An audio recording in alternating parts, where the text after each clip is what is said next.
I have worked with Meg for, I don't know, the better part of 3 years.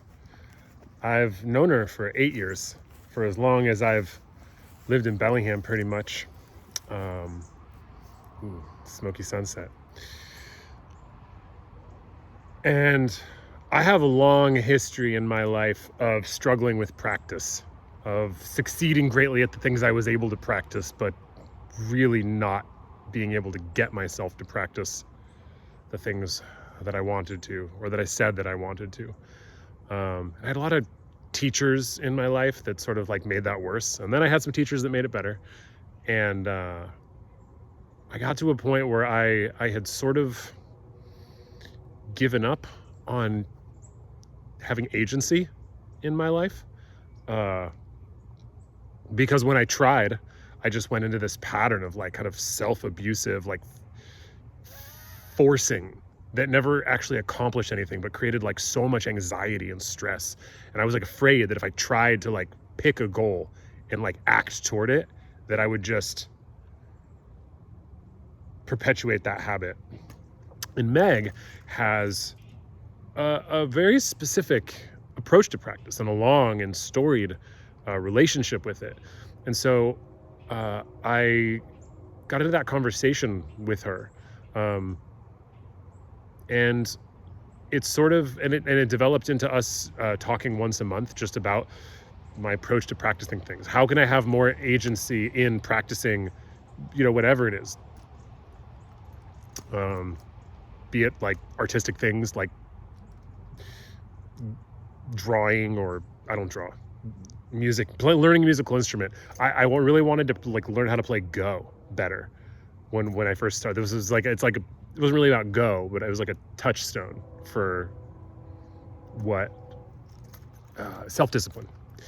And I got in touch with Meg, and I was like, when I try to do this, there's this thing that always happens, and like it's so specific and so dysfunctional, and I don't want to repeat these old patterns. And so she was able to like work with me in a way that really met me where I am, in like hearing all the nuances of what it is for me personally to relate with practice, which has been like a long and very nuanced journey that there's not a lot of people I meet who can hear every nuance of that and really get it, and maybe even see past it.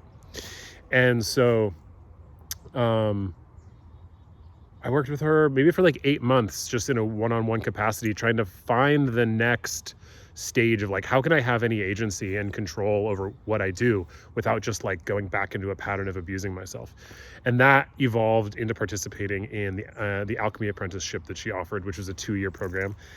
And I don't know, I can't even quite put into words the like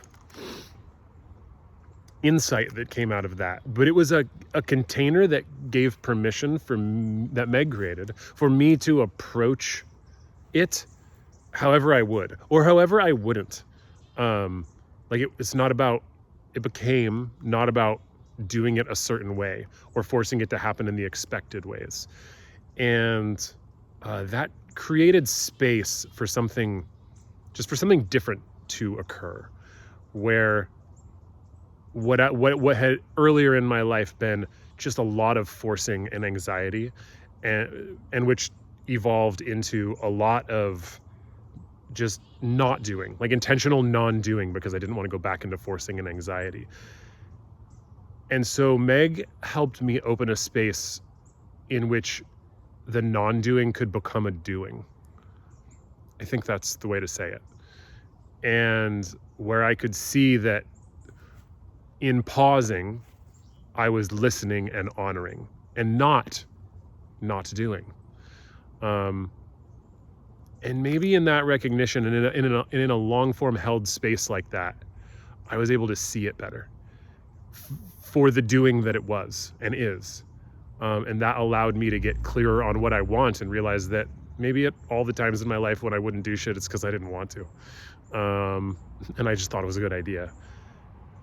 And in letting that go and seeing my non-doing as a doing, I think I was able to get clearer on what I want and do that.